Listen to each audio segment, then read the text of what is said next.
अस्सलाम वालेकुम, welcome to another video. वापटा में बड़े पैमाने पे भर्ती स्टार्ट हो चुकी है। आज की वीडियो में आप लोगों को मुकम्मल डिटेल के साथ आगाह करूंगा। अप्लाई करने का तरीकाकार क्या है। जिन लोगों के पास मैट्रिक और इंटर की तालीम है उनके लिए बहुत बड़ा मौका है।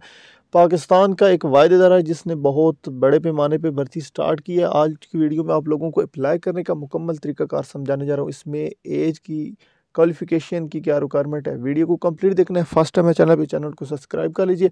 और सेकंड चैनल, अगर आप लोग रिटन टेस्ट की प्रिपरेशन करना चाहते हैं, कोई भी PTS, Punjab public service commission या किसी भी इदारे की, तो आप लोग उस चैनल को सब्सक्राइब कर सकते हैं। उसका लिंक नीचे डिस्क्रिप्शन में आप लोगों को मिल जाएगा। आपकी स्क्रीन पे वापटा जॉब्स का ऐड ओपन है। डियर फ्रेंड, ये 18 फरवरी 2022 को जी आया है, तो आप लोगों ने इस ऐड को गौर से पढ़ लेना है। सबसे पहले जो वैकेंसीज अकाउंट असिस्टेंट की है, इसकी जो तालीम की रिक्वायरमेंट है, बी काम आपके पास होना चाहिए और कम से कम 50% मार्क्स के साथ आप लोगों ने अपना बी काम पास किया। और 93 वैकेंसीज है और इसमें एज की रिक्वायरमेंट 18 से 30 साल तक आप अप्लाई कर सकते हैं। और आगे ओपन मेरिट और वुमेन का कोटा आप लोग माइनॉरिटी का जो है वो आगे साथ देख सकते हैं।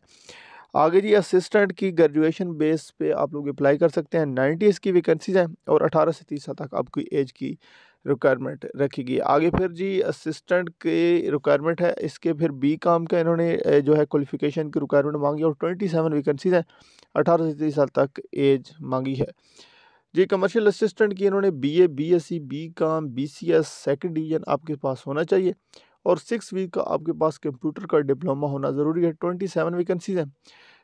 272 वैकेंसीज अनाउंस की गई। ओपन मेरिट पे 171 वैकेंसीज अनाउंस की गई। LS2 की मैट्रिक बेस पे आप लोग अप्लाई कर सकते हैं। 134 वैकेंसीज अनाउंस की गई हैं। इसमें ओपन मेरिट पे आप लोग 100 वैकेंसीज हैं जिसमें आप लोग अप्लाई कर सकते हैं। आगे लैब असिस्टेंट मैट्रिक बेस है, लेकिन इसके साथ 3 साल का आप लोगों को डिप्लोमा की रिक्वायरमेंट मांगी गई। इलेक्ट्रिकल इंजीनियरिंग की जो है इसमें आप लोगों का डिप्लोमा 14 वैकेंसीज हैं।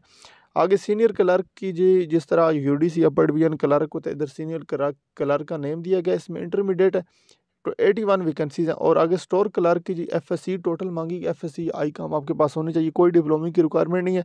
20 वैकेंसीज हैं। ओपन मेरिट पे आप लोग 13 वैकेंसीज पर अप्लाई कर सकते हैं। जूनियर क्लर्क की जी मैट्रिक बेस पे अप्लाई कर सकते हैं, लेकिन 3 जो है आप लोगों के पास वीक का कम से कम आपके पास डिप्लोमा होना ज़रूरी है। 263 वैकेंसीज हैं। बहुत बड़े पैमाने पे ये भी जी भर्तियाँ अनाउंस की गई है। आगे जिसके साथ आ जाता है जूनियर क्लर्क, इसकी जी 53 वैकेंसीज है। आगे मीटर रीडर FA FSC आई काम सेकंड डिवीजन कम से कम आप लोगों ने की हो। 610 वैकेंसीज अनाउंस की गई हैं। ओपन मेरिट पे 458 वैकेंसीज, 18 से 30 साल तक आपकी एज होना ज़रूरी है। आगे जी ये नीचे जो आ जाती हैं वैकेंसीज आप लोग साथ पढ़ लें। इनमें एक तो ये जो आप लोगों ने वैकेंसी देखी है, सबसे पहले आप लोग एक चीज़ इनमें रख लें कि आप लोग टोटल एक पोस्ट पे अप्लाई कर सकते हैं।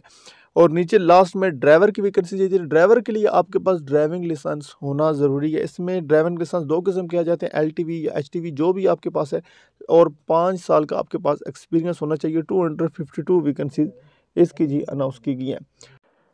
डियर फ्रेंड, आप लोगों ने गूगल पे सर्च करना है UETTEST.PK। इस तरह का आप लोगों ने सर्च करना है तो आपके सामने डायरेक्ट ये वेबसाइट ओपन हो जाएगी। इस वेबसाइट पे आप लोग ऑनलाइन अप्लाई कर सकते हैं, लेकिन ऑनलाइन अप्लाई करने से पहले आप लोगों ने अपने करीबी UBL बैंक से, और नीचे अकाउंट नंबर दिया गया है और ब्रांच कोड भी दी गई है, आप लोगों ने ये ब्रांच कोड लेके अपने करीबी UBL बैंक में जमा कराना है। और CEQ एक नंबर होता है जो कि आप लोगों ने ऑनलाइन अप्लाई करने से पहले आप लोगों ने फॉर्म पर वो लिखना होता है। वो नीचे चल के आप लोगों को मैं वो डिटेल के साथ समझा जाता हूँ। इसमें जी आप लोगों के सबसे पहले जो document required for online apply, educational documents, आपकी पासपोर्ट फ़ोटो होनी चाहिए, पासपोर्ट साइज़ की, नेशनल मतलब CNSE ID कार्ड आपके पास होना चाहिए। एक्सपीरियंस अगर आपके रिक्वायर्ड मांगा है तो वो एक्सपीरियंस होनी चाहिए। NOC होनी चाहिए। एज रिस्ट्रिक्शन अगर मांगी गई है, गवर्नमेंट कोई सर्वेंट अप्लाई कर रहा है तो वो इसमें अप्लाई कर सकते हैं। तलीमी असनाद, उम्मीदवार की तस्वीर और शिनाख्ती कार्ड और डोमिसाइल आपकी इसमें रिक्वायरमेंट है। और सबसे पहले आप लोग देख सकते हैं ये तमाम वैकेंसीज दी गई है और इन वैकेंसीज के आगे फ़ीस भी आप लोगों को बताई गई है। मुख्तलिफ़ पोस्टों की मुख्तलिफ़ फ़ीस इनकी रिक्वायरमेंट रखी गई है। आप लोगों को यहाँ पे नीचे चल के मैं आप लोगों को जो मीटर रीडर है इसके ऊपर अप्लाई करने का तरीक़ाकार समझाता हूँ। तो आप लोगों ने यहाँ पे ऑनलाइन अप्लाई को क्लिक करना है और आप लोग इस पेज पे आ जाएंगे। जब आप लोग ओपन करेंगे तो सबसे पहले आपको तालीम के और फिर आपसे ऊपर रसीद मांगेगा CEQ नंबर। CEQ नंबर क्या है कि जब आप लोग चालान फॉर्म प्रिंट करेंगे तो आप लोग साइड पे देख सकते हैं, आपको सैंपल यहाँ पे दिखा देते हैं। इधर आ जाना है और ये इस तरह का आपके पास CEQ नंबर होगा। आप लोगों की जो है चालान फॉर्म के ऊपर लिखा होगा, जो कि आप लोगों की कैंडिडेट्स की स्लिप होगी। आप लोगों ने वहां से देखकर सबसे पहले CEQ नंबर, फिर आपने अपना उम्मीदवार का कौमी शनाख्ती कार्ड उम्मीदवार का, और आगे आप लोगों ने अपना दुरुस्त जो है विदाउट जो है डैशेस आपने इंटर कर देना है और नीचे आप लोगों ने कोड करके सबमिट करना है और फिर आप लोगों का जो है आगे नेक्स्ट प्रोसेस शुरू हो जाएगा। मज़ीद अगर कोई क्वेश्चन है तो कमेंट में पूछें। शुक्रिया, थैंक्स फॉर वॉचिंग।